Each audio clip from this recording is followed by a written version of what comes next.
பாட்டு கேட்கணுமா? பட்டாசா சிரிக்கணுமா? But but FM பட்டாம்பூச்சி FM. வணக்கம் நேயர்களே, நீங்கள் கேட்டுக்கொண்டிருப்பது உங்க எல்லாருக்கும் ரொம்ப ரொம்ப பிடித்தமான புத்தக அலமாரி நிகழ்ச்சி. வழக்கமா எல்லார் வீட்லயும் புத்தக அலமாரியில புத்தகங்கள் அழகா வரிசையா அடுக்கி இருக்கும். ஆனா நம்ம பட்டாம்பூச்சி எஃப்எம்மோட புத்தக அலமாரியில அடுக்கி வைக்கப்பட்டிருக்க புத்தகங்களை பிரிச்சு பார்த்து அதுக்குள்ள என்ன இருக்கு ஏது இருக்கு அப்படின்னு தான் பார்க்க போறோம். புத்தக அலமாரி நிகழ்ச்சியில அற்புதமான ஒரு புத்தகத்தை நமக்கு அறிமுகம் செய்யறதுக்காக இன்னைக்கு புத்தக அலமாரி பகுதியில ஒரு அற்புதமான ஆளுமை வந்திருக்காங்க. புத்தகங்கள், திரைப்படங்கள், மனிதர்கள் இது மூன்றையும் ஒரே நேர்கோட்டில் பார்த்து 50க்கும் மேற்பட்ட நூல்களை திறனாய்வு செய்திருக்கும் ஒரு வாசிப்பாளர். அந்நிய மொழியில் மொழிபெயர்க்கக்கூடிய அளவிற்கு மிக யதார்த்தமான கதைகளை படைக்கக்கூடிய ஒரு சிறுகதை எழுத்தாளர், திரைப்பட தணிக்கை குழுவின் உறுப்பினர், ஆகச்சிறந்த படைப்பாளி அர்ஷா அவர்கள் தான் வந்திருக்காங்க. நேயர்களே, நானும் உங்களை மாதிரியே ஆர்வத்தோட காத்துட்டு இருக்கேன் எந்த புத்தகத்தை பத்தி பேச போறாங்க அப்படின்னு. வாங்க நிகழ்ச்சிக்குள்ள போகலாம். புத்தக அலமாரி நேயர்களுக்கு அர்ஷாவின் அன்பு வணக்கம். இன்னைக்கு நான் உங்களுக்கு என்னுடைய புத்தக அலமாரியிலிருந்து ஒரு முக்கியமான புத்தகத்தை எடுத்து அதை அறிமுகப்படுத்தணும் அப்படின்னு நினைக்கிறேன். அந்த புத்தகம் அருந்ததி ராய் அவங்க எழுதின தி காட் ஆஃப் ஸ்மால் திங்ஸ், அதாவது தமிழில் சின்ன சின்ன விஷயங்களின் கடவுள் என்ற பெயரில் ஜி குப்புசாமி அவங்க மொழிபெயர்த்த இந்த காலச்சுவடு வெளியிட்ட நூலை தான் இன்னைக்கு நான் உங்களுக்கு அறிமுகப்படுத்தலாம் அப்படின்னு நினைக்கிறேன். இந்த புத்தகம் சாதி, வர்க்கம், பாலினம், பாகுபாடுன்னு சொல்லி ஒரு சமூக பிரச்சனைகள், இந்த சமூகத்தில் இருக்கக்கூடிய பல்வேறு பிரச்சனைகளை ஒரு குடும்பத்தின் கதை மூலமாக ரொம்ப ஆழமாக சித்தரிக்கக்கூடிய ஒரு நாவலாக பார்க்க முடியுது. சின்ன சின்ன விஷயங்கள், அதாவது ஒரு சாதாரண விஷயத்துல இருக்கக்கூடிய நுட்பமான துயரங்கள் எவ்வளவு பெரிய பெரிய பாதிப்பை ஏற்படுத்துது வாழ்க்கையில அப்படிங்கறத சாதிய பாகுபாடு, பாலின பாகுபாடு, வர்க்க பாகுபாடுன்னு சொல்லி தி காட் ஆஃப் ஸ்மால் திங்ஸ் ஒரு நாவலா மட்டும் இல்லாம சமூகத்தில் இருக்கக்கூடிய அத்தனை மனிதர்களையும் விமர்சிக்கக்கூடிய, சமூகத்தில் இருக்கக்கூடிய அத்தனை செயல்பாடுகளையும் விமர்சிக்க கூடிய முக்கியமான ஒரு நூலாக எழுதப்பட்டிருக்கிறது. கேரளாவில் இருக்கிற ஐமனம் அப்படிங்கிற ஒரு கிராமத்துல வாழக்கூடிய ஒரு சிறிய குடும்பம், ஒரு கிறிஸ்தவ குடும்பத்தை அடிப்படையாக கொண்டு இந்த நாவல் எழுதப்பட்டிருந்தாலும் இந்த நாவல் தமிழ்நாட்டை சேர்ந்த நமக்கும் பொருந்தி போகிறது. அந்த அடிப்படையில இது ஒரு முக்கியமான நாவல். இந்த நாவல் 1997ஆம் ஆண்டு புக்கர் பரிசு வாங்கியிருக்கு. அருந்ததி ராய் எழுதின ஒரே முதல் நாவலாக இருக்கும் போதுதான் இது புக்கர் பரிசே வாங்கியிருக்கு. அப்ப எந்த அளவுக்கு சமூகத்தை சார்ந்த விஷயங்களை இந்த நூல் பேசி இருக்கும் அப்படின்னு நம்மளால நினைச்சு பார்க்க முடியும். அதே நேரம் இந்த நூல் ஆங்கிலத்துல மிக கவித்துவமாக எழுதப்பட்ட ஒரு நூல். அதுக்கு சற்றும் குறைவில்லாம எழுத்து நடையையும் அதனுடைய கருவையும் மிக ஆழமாகவும் நுணுக்கமாகவும் மொழிபெயர்த்திருக்கிறாங்க மொழிபெயர்ப்பாளர்.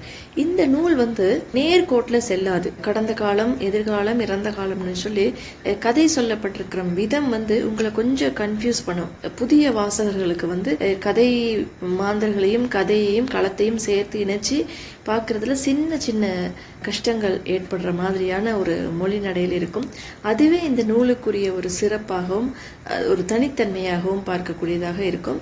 கதை வாசிச்சு அதை போய்கிட்டு படிச்சு முடிக்கும் போது நம்ம அந்த புத்தகத்தினுடைய முடிவில் கதை பார்த்தோம் அப்படின்னா 1960 தொடங்குது. 1990 வரையும் இணைஞ்சு 60 தொடங்கி அதுக்கப்புறம் 1990 அப்படி காலகட்டங்கள் மாறி மாறி இந்த கதை நகரும். இந்த கதையில ஒரு முக்கியமான விஷயம் நீங்க கேரளாவுக்காரவே போயில்ல அப்படின்னா கேரளாவுடைய ஆற்றங்கரைகள், நிலம், அந்த ஊர் பழக்க வழக்கங்கள், இது எல்லாமே கிராமவாசிகள் எப்படி இருப்பாங்க, அங்க இருக்கிற பனைமரங்கள் எப்படி இருக்கும், அங்க இருக்கிற ஊறுகாய் என்ன சுவையோடு இருக்கும், அந்த ஜாடியில என்ன வாசம் வரும் அப்படிங்கிற அளவுக்கு சின்ன சின்ன விஷயங்களை கூட நீங்க தெரிஞ்சுக்கலாம். அந்த அளவுக்கு கதை ஒரு குடும்பத்தை சார்ந்து எழுதப்படும் போது அந்த ஊர், அதனுடைய பின்னணியை ரொம்ப அருமையாக சொல்லப்பட்டுட்டு போயிட்டு இருக்கும். ஒரு நேர்கோட்டுல போகாம கடந்த காலம், நிகழ்காலமும் மாறி மாறி வரும். அந்த ஒரு சிக்கலான நடைக்குள்ள வந்து முக்கியமான விஷயங்களை இவங்க வந்து பேசிக்கிட்டே போவாங்க. 2 குழந்தைகள், ரஹேல் எஸ்தா அப்படிங்கிற 2 குழந்தைங்க. அது ஒரு ஆண் குழந்தையும் ஒரு பெண் குழந்தையும். 7 வயசு இருக்கும். ரஹேல் வந்து ஒரு தைரியமான, ரொம்ப ஆர்வமான பெண் குழந்தையாகவும், எஸ்தா வந்து ஒரு அமைதியா எதையுமே யோசிச்சு செய்யக்கூடிய ஒரு பையனாகவும் இருப்பாங்க. இவங்களுக்குள்ள வந்து ஒரு பிணைப்பு இருக்கும். ஒருவருடைய எண்ணங்களை வந்து மற்றவர்கள் உணர்ற மாதிரியான ஒரு பிணைப்பு இருக்கும். இந்த குழந்தைங்க வந்து இந்த உலகத்தை எப்படி வந்து ஒரு அப்பாவியா பாக்குறாங்க. ஆனா குழந்தைகளுக்கு இந்த உலகம் வந்து எவ்வளவு கொடூரமான சாதிய ஆதிக்கத்தையும் சமுதாய ஏற்றத்தாழ்வுகளையும் அரசியல் ரீதியான பாகுபாடுகளையும் தருகிறது அப்படிங்கறத வந்து அவ்வளவு அருமையா அந்த கதை வந்து சொல்லிட்டு போகும். ரஹேல் எஸ்தாவுடைய தாய் வந்து அம்மு, ஒரு விவாகரத்து வாங்கின ஒரு தனியாக வாழக்கூடிய ஒரு பெண்மணி. அவரை இந்த பெண்ணை வந்து இந்த உலகம் எப்படி வந்து ஒடுக்குமுறைகளுக்குள்ள உள்ளாக்குது அப்படிங்கறத அந்த கதாபாத்திரத்தை வச்சு பெண்ணிய ரீதியான சிந்தனைகளையும் பெண்ணிய ரீதியான சமூகத்தில் இருக்கக்கூடிய ஏற்றத்தாழ்வுகளையும் பாலியல் ரீதியாக வந்து எவ்வளவு பெண்கள் வந்து ஒடுக்கப்படுறாங்க அப்படிங்கிறதையும் வந்து இந்த பாலின வேறுபாடு குறித்து ரொம்ப அருமையா வந்து இந்த நூல் வந்து அம்மு அப்படிங்கிற அந்த கதாபாத்திரத்தை வச்சு நகர்த்திட்டு போகும். அதே மாதிரி இந்த சமூகத்தில் இருக்கக்கூடிய ஒரு தாழ்த்தப்பட்ட சாதி எப்படி வந்து திறமையானவர்களாக இருந்தாலும் மனித நேயமிக்கவர்களாக இருந்தாலும் அவர்களை சாதியால் வந்து எப்படி அளவிடுகிறது அப்படிங்கறத வந்து இந்த வெளுத்தா அப்படின்னு சொல்லி ஒரு கதாபாத்திரம் இருக்கும். அந்த பாத்திரத்தை வச்சு அருந்ததி வந்து அவ்வளவு அருமையா வந்து பின்னி கதையை கொண்டு போயிருப்பாங்க. அதே மாதிரி இந்த குடும்பத்துல இருக்கக்கூடிய ஆண்களால ஏற்படக்கூடிய ஆணாதிக்கத்தால் ஏற்படக்கூடிய பெண்களுக்கான கொடுமைகளை வந்து மம்மாச்சி, அப்புறம் இந்த கொச்சம்மா, எல்லா இடத்துலயும் நீங்க கொச்சம்மாவை பார்க்கலாம். அவங்க எல்லாம் வந்து ஆண்களை விமர்சிக்க கூடிய ஆணாதிக்கத்தால் சமூக ரீதியான பல பின்விளைகளை சந்தித்து இருக்கக்கூடிய பெண்களாக காட்டப்பட்டிருப்பாங்க. இப்படி கதை வந்து சாதிய வேறுபாடுகள் குறித்து பேசுது, பாலின வேறுபாடு குறித்து பேசுது, அரசியல் ரீதியான ஏற்றத்தாழ்வுகள் குறித்து பேசுது. இதெல்லாம் சமூகத்தில் இருக்கக்கூடிய ஒரு முக்கியமான பிரச்சனைகள் குறித்து பேசுது. அதே நேரம் அதை எங்க இருந்து பேசுதுன்னா குழந்தைகள் உலகத்திலிருந்து பேசுது. ரஹேலும் எஸ்தாவும் வந்து மீனாட்சியில் ஆற்றங்கரையில விளையாண்டுட்டு இருக்கக்கூடிய சின்ன குழந்தைங்க. அந்த குழந்தைங்க படகுல பயணிக்கிறாங்க, அந்த கிராமத்து வாழ்க்கையை அனுபவிக்கிறாங்க, அதுல ரொம்ப ஆர்வமா இருக்கிறாங்க. அப்பாவித்தனமான குழந்தைங்க.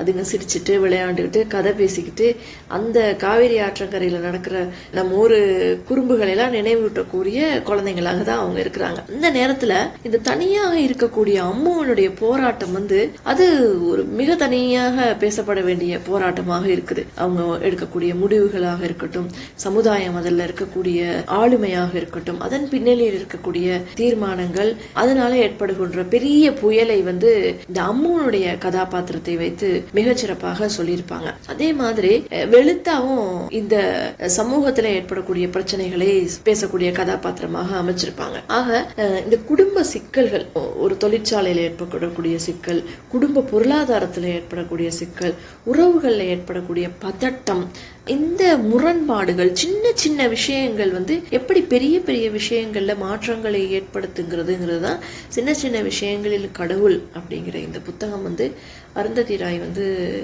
ரொம்ப ஒவ்வொரு மனிதர்களுடைய உளவியல் ஆய்வாளர் அப்படின்னே சொல்லலாம். ஒவ்வொருத்தரையும் உளவியல் ரீதியாக ஆய்வு செய்து 1960களில் நமக்கு தெரியும் எவ்வளவு பிற்போக்குத்தனமான நிலைமை இருந்திருக்கும் அப்படின்னு சொல்லி அந்த கால பகுதியில், அதாவது கேரளால வந்து கம்யூனிஸ்ட் இயக்கங்கள் வந்து அப்பதான் வந்து பங்கு பெற ஆரம்பிக்குது. அவங்களுடைய அந்த நடவடிக்கைகள் ஆரம்பிக்கும் போது பெண்ணியம் பேசக்கூடிய, பெண் விழிப்புணர்வு சார்ந்த மனநிலை இருக்கக்கூடிய பெண்கள் எப்படி பாதிக்கப்பட்டாங்க, அரசியல் ரீதியான, சாதி ரீதியான, வர்க்க ரீதியான ஒடுக்குமுறைகள் எப்படி இருந்ததுங்கிறத வந்து கதை ரொம்ப டீடைல்டா நமக்கு வந்து விமர்சனம் பண்ணுது. சாதாரண கதை அப்படின்னு நம்ம வந்து இதை ஒதுக்கி வச்சுட்டு போயிட முடியாது. இது ரஹேல் எஸ்தாங்கிற குழந்தை பருவம், அவங்களுடைய போராட்டம், மனித நேயம், இதையெல்லாம் தாண்டி வந்து இதுல வந்து ஒரு தடை செய்யப்பட்ட காதல் இருக்கு இல்லையா. அம்மு வந்து தன்னோட குடும்பத்துல வந்து ஊறுகாய் தொழிற்சாலையில வந்து வேலுதா அப்படிங்கிற ஒரு தீண்டத்தகாத ஒரு இளைஞனை வந்து காதலிக்கிறான். அந்த உறவு வந்து எப்படி வந்து சமூக விதிகளுக்காக முற்றிலும் எதிரான ஒன்னா மாறுது, அது எப்படி அந்த 2 குழந்தைகளுக்கு ஒரு துயரமாக மாறுது அப்படிங்கறதெல்லாம் வந்து எதிர்பாராத விபத்து மாதிரி இந்த கதையை சொல்லிக்கிட்டே போகும். சோஃபி மோலி வந்து அந்த மரணம் எல்லாம் நமக்கு வாசிக்கும் போது அப்படியே பதைக்கும். அதுல வேலுத்தாவை வந்து ஒரு குற்றவாளியா கருதுறதும், இந்த சமூகம் வந்து எப்படி எல்லாம் பொய்களை வந்து கட்டாயப்படுத்தி சொல்ல வைக்குது. இந்த சமூகம் வந்து எப்படியான ஒரு வாழ்க்கை சூழலை நமக்கு தருது, இதனால ஏற்படுகின்ற விளைவுகள், குழந்தைகளுக்கு ஏற்படக்கூடிய மன உளைச்சல்கள், இதையெல்லாம் வந்து அருந்ததி ரொம்ப ரொம்ப நல்லா எழுதியிருக்கிறாங்க. கதையின் முக்கிய புள்ளியாக வந்து அந்த அம்முக்கும் வெளுத்தாவுக்கும் இடையான காதலும் சமூகத்தின் சாதி விளைவுகள் வந்து எப்படி முறியடிக்கிற அந்த உறவுகள் குறித்து, அந்த உறவையே ஒரு குற்றமாக கருதப்பட்டு கடுமையாக அவங்களுக்கு கொடுக்கப்படுகின்ற துரதிர்ஷ்டவசமான தண்டனைகளும் உயிரிழப்புகளும் பொய்யான குற்றச்சாட்டுகளும் போலீஸோடைய வன்முறையும் குடும்பத்தில் ஏற்பட்ட பிளவு, இப்படி பல விஷயங்களை பேசினாலும் நம்ம மனசுல வந்து இந்த சிறு சிறு விஷயங்கள், சிறிய சிறிய முடிவுகள், அன்றாட நிகழ்வுகள் வந்து எப்படி வந்து பெரிய அழிவை ஏற்படுத்துச்சு. இந்த சாதி பாலின அநீதிகள் வந்து குழந்தைகளுடைய மனதை எந்த அளவுக்கு உளைச்சலாக்குச்சு அப்படிங்கிறத படிக்கும்போது நிஜமாவே ரொம்ப வேதனையாக இருக்கும். இந்த கதையின் முடிவில் வந்து எஸ்தாம் ரஹேலும் வந்து பெரியவங்களாகிறாங்க, அவங்க மீண்டும் வந்து சாதிக்கிறாங்க. இருந்தாலும் அந்த பருவம் மீண்டும் வராது இல்லையா? அந்த கனவு, அந்த குடும்பம், அந்த பாசம், அந்த ஒரு செழிப்பான நினைவுகள் வந்து இல்லாத ஒரு வயசுல வந்து மீண்டும் நினைச்சு பார்க்கும்போது பசுமை தெரியாத அந்த கடந்த காலம் இருக்கு இல்லையா, அது எவ்வளவு கொடூரமான ஒரு உணர்வு அப்படிங்கிறதை வந்து இந்த புத்தகம் சொல்லும். இந்த புத்தகம் முழுவதுமே வந்து நம்ம கேள்விப்பட்ட எத்தனையோ சமூக ஏற்றத்தாழ்வு பிரச்சனைகளை குறித்து பேசினாலும் அருந்ததி ராயினுடைய இந்த புத்தகம் வந்து நம்மளுடைய வீட்டு அலுமாரியில கண்டிப்பாக இருக்க வேண்டிய ஒரு புத்தகம். காரணம் என்ன அப்படின்னு சொன்னா, முதலாவது இதை வாசிக்கும் போது உங்களுக்கு எங்கேயுமே தொய்வு வராது. ஒரு நாவல் வடிவத்துல இருக்குது. அதே நேரம் வந்து மிக அதிகமான காட்சி வர்ணனைகள், வாசிப்பை இலகுபடுத்தக்கூடிய ஒரு மொழிநடை, ஒரு நல்ல திரைப்படம் பார்க்கறதுக்கு, நல்ல கதை கேட்கறதுக்கு, நல்ல ஒரு காட்சிகளை ரசிச்சு பார்க்கக்கூடியவங்களுக்கான கதையாக இருக்குது. கேரளாவில் இருக்கக்கூடிய அத்தனை கிராமத்து பழக்க வழக்கங்களையும் இந்த புத்தகத்தினூடாக நாம வாசித்து அறியக்கூடியதாக இருக்கிறது. ஆனா அப்படியான காட்சிகள் மட்டும் இருக்கா அப்படின்னா இல்லை. அதை தாண்டி ஒவ்வொரு மனித மனங்களிலும் இருக்கக்கூடிய உள்ளார்ந்த அறிவியல் சார்ந்த ஆய்வு கட்டுரை மாதிரி நாவல் வந்து ஒவ்வொருத்தரையும் உளவியல் ரீதியாக பார்க்கிறது. அதுதான் இந்த நாவலுடைய முக்கியமான கட்டம் அப்படின்னு நான் பார்க்கிறேன். இளைஞர்களாக இருந்தாலும் சரி, குழந்தைங்களாக இருந்தாலும் சரி, இந்த புத்தகத்தை வாசிக்கும் போது சமுதாய ஏற்ற தாழ்வுகள் அது வந்து உளவியல் ரீதியாக எப்படி ஒரு சமூகத்தை வந்து பலவீனப்படுத்துகிறது, அது அதனுடைய விஸ்வரூபம் வந்து எந்த அளவுக்கு நம்மளை பயமுறுத்துகிறது அப்படிங்கிறத அறிந்து கொள்றதுக்கு வந்து நாம் எல்லாருமே இந்த புத்தகத்தை படிக்கணும். அருந்ததி ராய்ங்கிறவங்க வந்து மிக முக்கியமான ஒரு எழுத்தாளர். நிச்சயமாக இந்த நூலுக்காக இல்லாவிட்டாலும் அருந்ததி ராய் என்ற எழுத்தாளர் வந்து நம்ம கண்டிப்பாக அறியப்பட வேண்டிய ஒரு எழுத்தாளர். அருந்ததி ராய் வந்து ஒரு சமூக ஆர்வலர், ஒரு பெண்ணியவாதி, சமூகத்தின் கரைகளை வெளிப்படுத்தக்கூடிய கட்டுரைகளை வந்து மிக தைரியமாக எழுதக்கூடியவர். அதுதான் இந்த நூல்லையும் இருக்குது. தைரியமாக குரல் கொடுக்கக்கூடிய ஒரு பெண்மணி. அந்த அடிப்படையில் வந்து அருந்ததி ராய் என்ற எழுத்தாளரை நாம் அறிந்திருக்க வேண்டும். அப்படி அறிந்து வைத்திருக்கும் போது இந்த புத்தகத்தையும் அதனுள் சேர்த்து கொள்ள வேண்டும் அப்படின்னு தான் நான் நினைக்கிறேன். 1961 வந்து மெகாலயாவில் சிலாங்கில் தான் அருந்ததி ராய் பிறக்கிறாங்க. அவங்க அம்மா வந்து ஒரு கிறிஸ்தவ பெண்மணியாக இருக்கிறாங்க. அவங்க பேர் மேரி ராய். ஆனால் ஒரு பெண்ணியவாதி. அவங்க கேரளாவில் வந்து பெண்களின் உரிமைக்காக வந்து போராடிய ஒருத்தர். அவங்களுடைய அப்பா ஒரு வங்காளி, தேயிலை தோட்டத்தில் வேலை செய்யக்கூடிய ஒரு மேலாளராக இருக்கிறாரு. இவங்க பெற்றோர் வந்து டிவோர்ஸ் பண்ணிடுறாங்க, விவாகரத்து பண்ணிக்கிறாங்க. அதுக்கப்புறம் வந்து இந்த அருந்ததி தனது தாயோட வந்து கேரளாவில் போயிட்டு குடிபெயர்ந்து வாழ்கிறாங்க, ஐமனம் அப்படிங்கிற கிராமத்தில். இதை ஒட்டி தான் இந்த கதையும் இருக்குது. இதில் அம்முங்கிறவங்க வந்து ஒரு சிங்கிள் மதராக இருக்காங்க. அவங்களுக்கு 2 குழந்தைகள். அப்படிங்கிற மாதிரி கதை போகிறதுனால இந்த கதை வந்து அருந்ததி ராயனுடைய சுய வரலாறாக இருக்குமோ அப்படிங்கிற கேள்வியும் நிறைய இடத்துல எழுதுறதுக்கு இது ஒரு காரணமாக இருக்கலாம். அருந்ததி ராய் வந்து ஒரு கட்டிடக்கலை கற்ற ஒரு எழுத்தாளர். ஆனால் வந்து இந்த புத்தகம் வந்து ஒரு ஒரு கவிஞரின் மொழிநடையில் வந்து முழுக்க முழுக்க வந்து அவங்களுடைய கோபத்தை, இந்த சமூக அநீதிகளையும் வந்து அவங்க குழந்தை பருவத்தில் அனுபவித்த மோசமான அனுபவங்களையும் சேர்த்து வெளிப்படுத்தின ஒரு நூலாகத்தான் நான் பார்க்கிறேன். சமீபத்தில் ஒரு கட்டுரை வாசிக்கும் போது படித்தேன். அதில் வந்து பெற்ற பிள்ளைகளை வந்து பெற்றோர் எவ்வளவு தூரம் நிராகரிக்கிறாங்க, எந்த அளவுக்கு அவர்கள் வந்து வாழ்க்கையில் வேதனைகளை அனுபவிக்கிறாங்க. எத்தனையோ பெண் குழந்தைகள் வந்து தந்தையால் பாதிக்கப்படக்கூடிய சம்பவங்களை கூட நம்ம கேள்விப்படக்கூடியதாக இருக்குது. அந்த மாதிரியான குழந்தை பருவத்தை இழந்த எத்தனையோ குழந்தைகளுக்கான ஒரு குரலாகத்தான் இந்த நூலையும் பார்க்க முடியுது. குழந்தை பருவம் அப்படிங்கிறது நிஜமாவே வந்து ரொம்ப ஒரு முக்கியமான பருவம். எவ்வளவோ நல்ல படித்த பெற்றோர் கூட பல நேரங்களில் வந்து நம்மளுடைய வேலைப்பளு, நமக்கான மற்ற விஷயங்களில் கவனம் செலுத்தும் போது குழந்தைகளின் மனநிலையிலிருந்து அவர்களுடைய கஷ்டங்களை நம்ம பார்க்கறது இல்லை. வெறுமனே அவங்களுக்கு நல்ல சாப்பாடு கொடுக்கறதும், நல்ல உடைகளை வாங்கி தருவதும், பிறந்த நாளுக்கு அவர்களது நண்பர்களுக்கு பரிசு வாங்கி கொடுப்பது மட்டும்தான் குழந்தைகளுக்கான மகிழ்ச்சி அப்படின்னு நம்ம நினைக்கிறோம். அதையும் தாண்டி குழந்தைகளோடு இருக்கும்போதும் அல்லது அந்த பருவத்தை தாண்டிய பிறகும் அவர்கள் பின்னாளில் செய்யக்கூடிய பல செயல்பாடுகளுக்கு வந்து குழந்தை பருவத்தில் நடந்த பல உளவியல் சிக்கல்களே காரணமாக அமையுது அப்படிங்கிறதையும் நம்ம பார்க்கக்கூடியதாக இருக்குது. கதை வந்து நம்மளை அமெரிக்கா கூட்டிகிட்டு போயிட்டு அங்கேருந்து திரும்பி வர அந்த குழந்தைங்க திரும்பியும் வந்து தங்களுடைய இளம் பருவத்தை, குழந்தை பருவத்தை யோசிக்கும்போது அவர்களுக்கு ஏற்படுகின்ற மன உளைச்சல், அதே மாதிரி அம்மு வந்து இவ்வளவு நிராகரிக்கப்பட்டு தனிமையிலே இருந்து இறந்து போறா அப்படிங்கிற வேதனையை தர்றதோட தொடர்ந்து நிறைய மரணங்கள் இந்த நாவலில் இருக்கும்.